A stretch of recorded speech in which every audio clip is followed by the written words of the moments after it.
이사야서 66장 1절부터 14절의 줄거리입니다.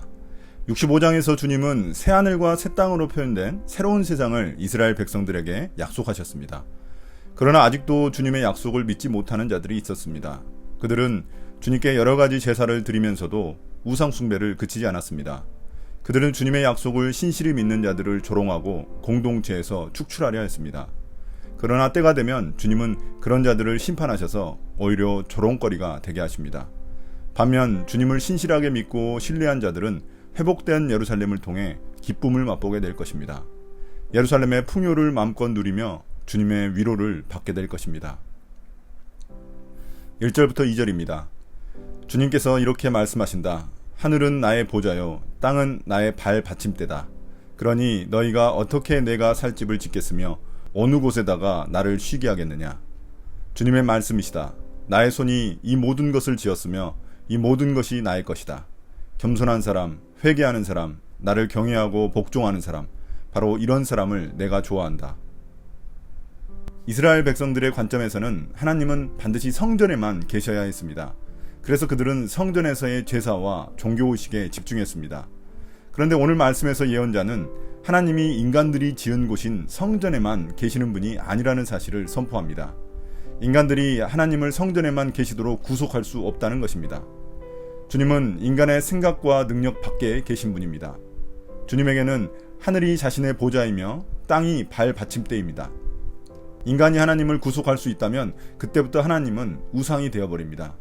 그러나 하나님은 인간에게서 자유로우신 분이십니다. 그러므로 어리석게 하나님을 자신들의 생각에 얽매어서는 안 됩니다. 2절에서 주님은 자신이 모든 것을 창조하셨으며 모든 것이 자신의 소유임을 밝히십니다. 성전보다 크시며 피조세계보다 크신 분이 주님이십니다. 그 주님께서 겸손한 사람, 회개하는 사람, 주님을 경외하고 복종하는 사람을 좋아하신다고 말씀합니다. 이 말씀은 다음 구절에 나오는 주님이 싫어하는 사람과 대조하기 위해서입니다. 그들은 성전에서 예배만 잘 드리면 주님이 기뻐하실 것이라 생각했지만 주님은 우리의 내면과 삶을 보십니다. 3절 4절입니다. 소를 죽여 제물로 바치는 자는 사람을 제물로 바치는 자와 같다. 양을 잡아 희생제물로 바치는 자는 개의 목을 부러뜨리는 자와 같다.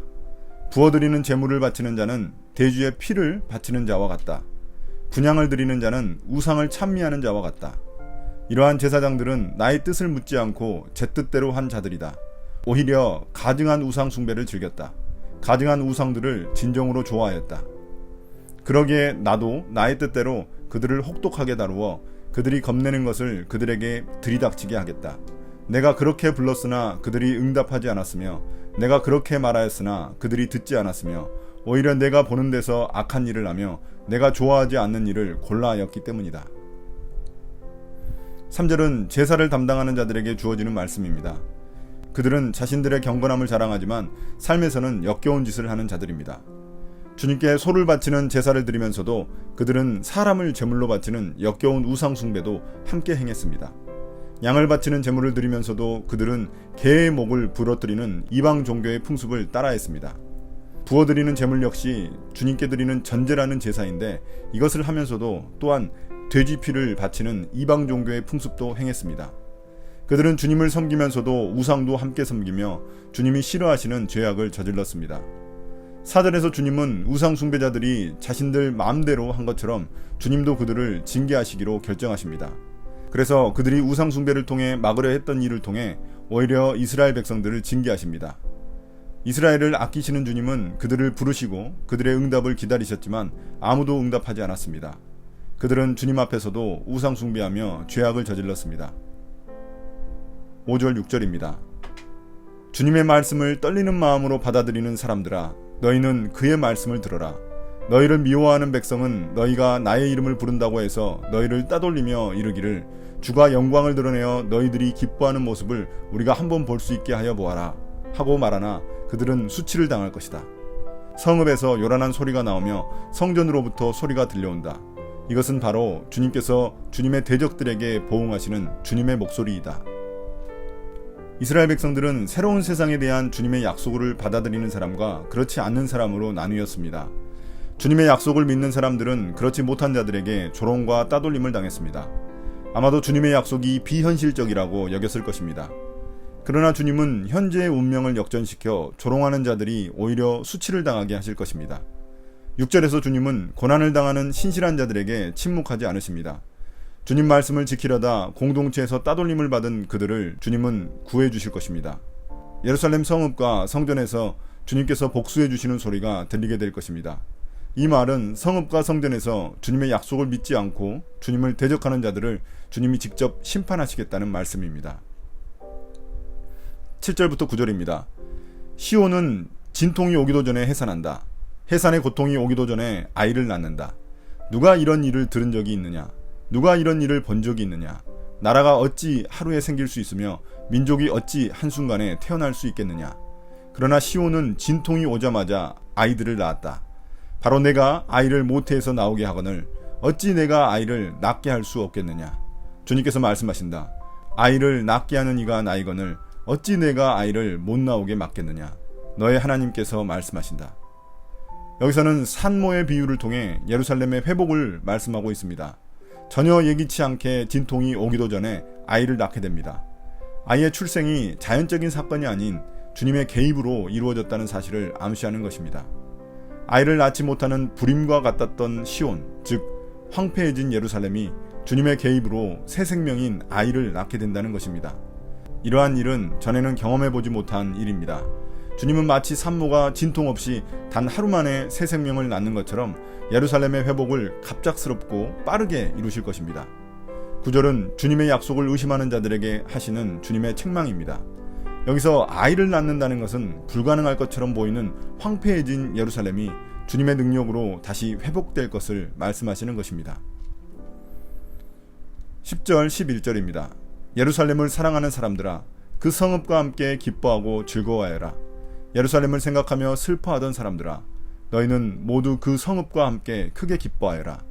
이는 너희로 하여금 위로를 주는 예루살렘의 품에서 젖을 빨아 배부르게 하고 또한 너희로 하여금 풍요한 젖을 빨아들여 기쁨을 누리게 하려 합니다. 여기서는 예루살렘을 회복한 자들의 기쁨이 선포됩니다. 예루살렘을 사랑하는 자들, 예루살렘을 생각하며 슬퍼하는 자들이 이제는 회복된 예루살렘을 보며 기뻐하고 즐거워할 것입니다. 11절은 아이들이 어머니의 품 안에서 풍족하게 젖을 먹으며 평안함을 즐기듯 예루살렘에 사는 자들이 다시 안전한 예루살렘 성에서 풍요를 즐기며 평안을 누리게 될 것을 말합니다. 위로받지 못했던 예루살렘이 오히려 위로를 주는 위로의 셈이 되고 땅바닥에 떨어져 멸시를 받던 예루살렘이 오히려 높아져 영화롭게 될 것입니다. 12절부터 14절입니다. 주님께서 이렇게 말씀하신다. 내가 예루살렘의 평화가 강물처럼 넘치게 하며 문나라의 부귀영화가 시냇물처럼 넘쳐서 흘러오게 하겠다.